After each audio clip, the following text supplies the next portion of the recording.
नमस्कार, आपण पाहताय एसबीएन मराठी. मी आहे आपल्यासोबत वैष्णवी भस्मे. एक नजर टाकूयात आजच्या हेडलाईन्सवर. हेडलाईन प्रायोजक लक्ष्मीनारायण सुपर स्पेशालिटी हॉस्पिटल. सर्व अत्याधुनिक सुविधा, 24 तास अत्यावश्यक सेवा. इथं आहे सुसज्ज अद्ययावत ICU, medical path lab, 2D echo आणि डायलिसिसची सुविधा. अजितदा अमर रहेच्या घोषणा आणि डोळ्यात अश्रू. अजित पवार यांना अखेरचा निरोप देण्यासाठी बारामती जनसागर लोटला. शासकीय इतमामात अंत्यसंस्कार. अजित पवार यांचा निपचित पडलेला देह आणि त्याकडे एकटक पाहणारे शरद पवार. महाराष्ट्राच्या काळजाला चटका लावणारे चित्र. एक मोठी बातमी आपल्या समोर येते. जिल्हा परिषद पंचायत समिती निवडणुकीचे मतदान आणि निकाल पुढे ढकलला. तारखेत मोठा बदल.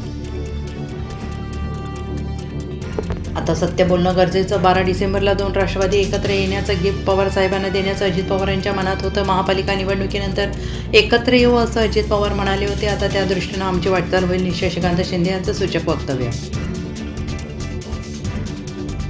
अजितदादांचा राजकीय वारसा सुनेत्राताई पुढे नेतील. आम्ही त्यांना ताकद देऊ. बारामतीकरांनी व्यक्त केल्या भावना. भाजपने अजितदादांवरील 70,000 कोटींच्या घोटाळ्याचे आरोप मागे घ्यावेत. हीच खरी श्रद्धांजली ठरेल. खासदार संजय राऊतांचं वक्तव्य. राष्ट्रवादी आणि शरद पवार राष्ट्रवादी यांचे विलिनीकरण आता लवकर होणे, तसेच राष्ट्रवादीच्या अध्यक्षपदी आणि राज्याच्या उपमुख्यमंत्रीपदी सुनेत्रा पवार यांची निवड शक्य. महाविकास आघाडी संपेल आणि भाजपला दमदार साथी मिळेल. 5 वर्ष काम करून घ्यायचं आणि निवडणुकीत नखरा करायचा हे चालणार नाही. आमदार सुरेश भाऊ खाडे यांचा विरोधकांना टोला. मिरजेत पदाधिकारी आणि नगरसेवकांकडून उपमुख्यमंत्री अजितदादा पवार यांना भावपूर्ण श्रद्धांजली अर्पण. त्यांच्या आत्म्याला शांती लाभो. महिला आघाडी जिल्हा अध्यक्ष स्वातीताई खाडे.